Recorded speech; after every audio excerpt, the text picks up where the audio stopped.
नमस्कार दोस्तों, स्वागत है आपका हमारे इस चैनल धूप धुनुची आरती में।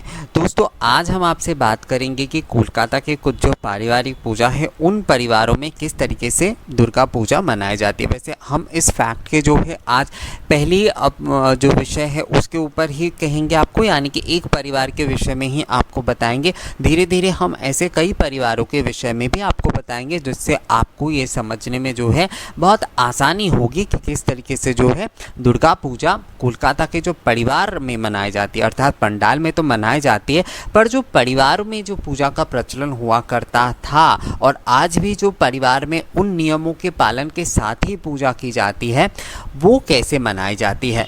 मूल रूप से अगर देखा जाए दोस्तों तो ये जो पारिवारिक दुर्गा पूजा है वही जो है कोलकाता के दुर्गा पूजा के प्राण है, क्योंकि इन्हीं के माध्यम से बंगाल के ही प्राण बोल सकते हैं आप, क्योंकि मूल रूप से जो है ना सार्वजनिक पूजा के पहले भी जो है दुर्गा पूजा के मूल नींव जो है इन्हीं परिवार लोगों ने ही बनाकर रखा था और पारिवारिक तौर पे भी एक तरीके से सार्वजनिक पूजा का प्रचलन उन्होंने किया था। क्योंकि जो है साधारण तौर पर तो वैसे कलश स्थापना करके माँ के चित्र के सामने पूजा बहुत प्राचीन है। आप बंगाल की बोले, आप पूर्व भारत में ही पूरा क्यों ना बोल ले, अर्थात बिहार, झारखंड, बनारस से लेकर बंगाल तक जो है इस पूजा का प्रचलन तो था ही, माँ के इस उपासना आराधना पूजा का प्रचलन।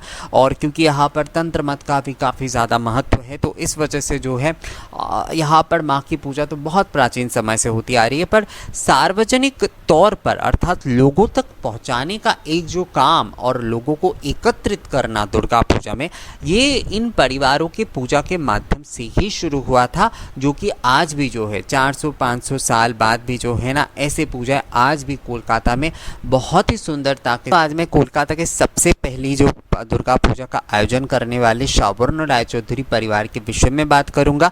कहा जाता है शाहवर्ण रायचौधरी परिवार ने ही पहली जो मिट्टी के जो मूर्ति है उसका प्रचलन इस तरीके से अर्थात अंग देवताओं के साथ लक्ष्मी, सरस्वती माता और गणेश जी, कार्तिक जी के साथ शुरू किया था। इसके पहले जो वो मिट्टी के मूर्ति बंगाल में देखने को मिलते थे उसमें केवल माँ के दशभुजा रूप के ही दर्शन होते थे, उसमें अंग जो मूर्तियाँ हैं वो उस प्रकार से नहीं हुआ करता था।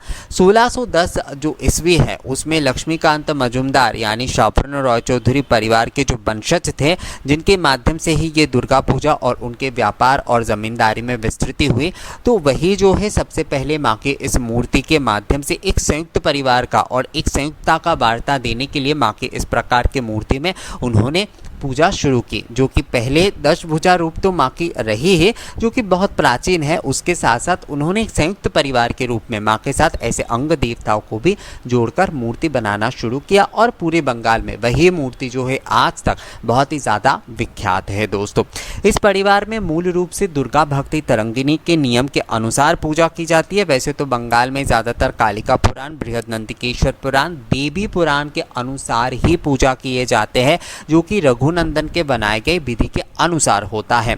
पर इस परिवार में क्योंकि ये पूजा बहुत प्राचीन समय से चल रहा है तो यहाँ पर दुर्गा भक्ति तरंगिनी के नियम का ही अनुसरण किया जाता है।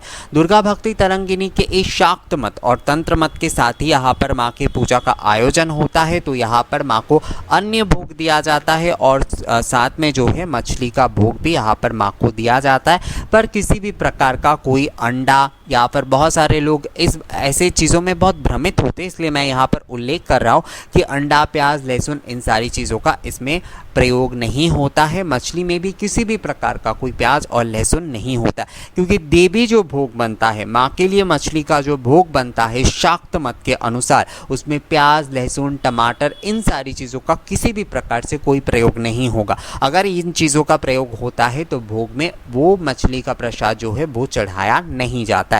तो शाक्त मत के अनुसार, तंत्र मत के अनुसार जो है यहाँ पर पूजा होती है, तो इसलिए यहाँ पर मछली का भोग प्रतिदिन दिया जाता है माँ को। और इसी मछली के भोग को जो है ना उनके परिवार के जो सुहागन औरतें हैं उनको प्रतिदिन इस भोग को ही खाना पड़ता है, क्योंकि माना जाता है इससे जो है उनके सौभाग्य में वृद्धि होती है।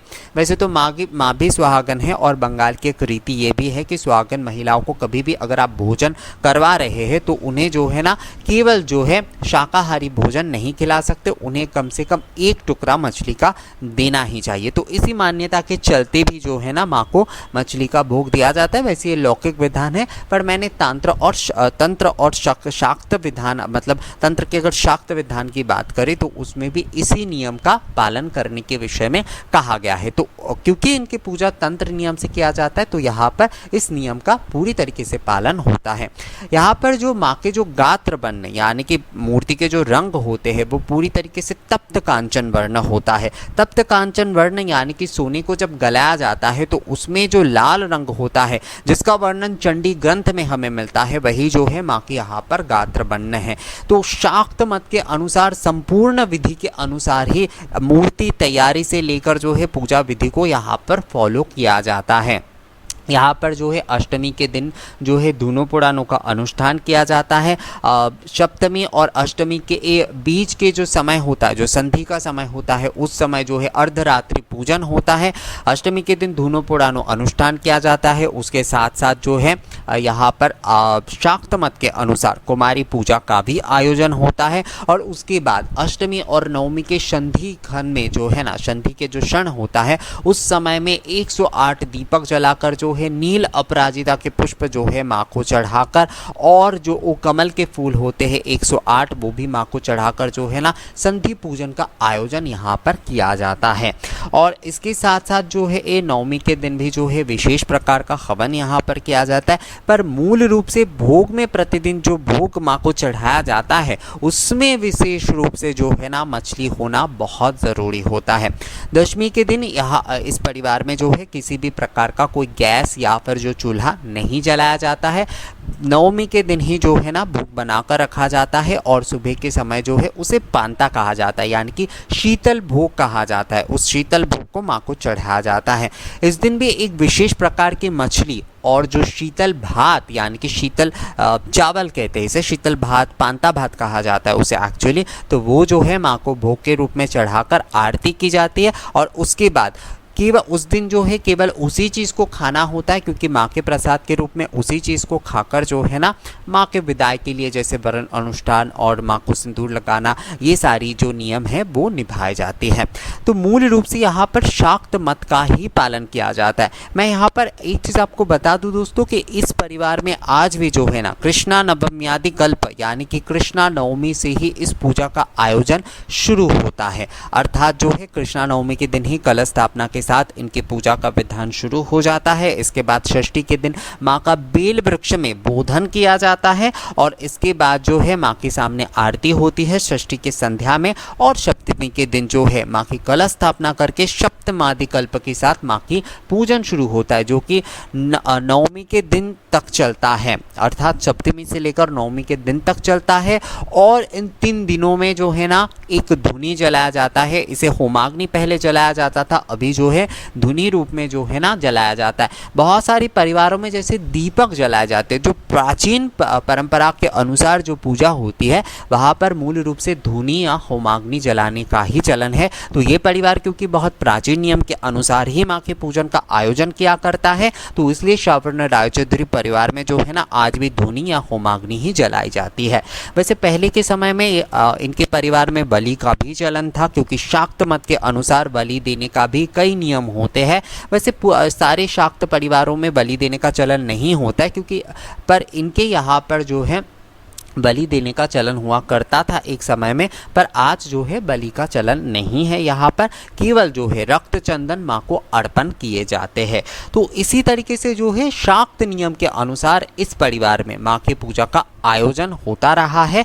और करीब इनके पूजा शायद 502 साल इन्होंने पूरे कर दिए हैं। तो आज भी जो है इनके परिवार में ये पूजा इसी तरीके से पूरे एक ही नियम के साथ जो है ना उनके परिवार की पूजा जो है वो चल रही है और शाक्त विधान के साथ ही माँ की पूजा की जाती है। वैसे देखिए दोस्तों, समय के साथ साथ कई चीज़ों में परिवर्तन आए हैं, पर निष्ठा और भक्ति में ये परिवार आज भी पुराने नियमों का पालन करने की पूरी तरीके से कोशिश करता है। तो शाहबर्न रॉय चौधरी परिवार, जो कि कोलकाता के पहली दुर्गा पूजा मूर्ति में करने वाले जो परिवार में से एक है। वैसे तो बंगाल में पहले से ही मैंने जैसे आपको कहा कि मूर्ति पूजन का चलन हुआ करता था, जो कि 10 भुजा मूर्ति में पूजा करने का चलन था। पर सबसे पहले जो संयुक्त परिवार की कल्पना को लेकर, अंग देवताओं को लेकर जो है ना माँ की मूर्ति, इसी परिवार के लक्ष्मीकांत मौजूमदार ने ही सबसे पहले शुरू किया था। तो इस विषय में जानकारी आपको कैसा लगा दोस्तों, मुझे कमेंट्स करके ज़रूर बताइएगा। और अगर अच्छा लगा है तो वीडियो को लाइक और शेयर भी ज़रूर कर दीजिएगा। मिलेंगे आपसे अगले वीडियो में नई जानकारी के साथ, तब तक के लिए नमस्कार।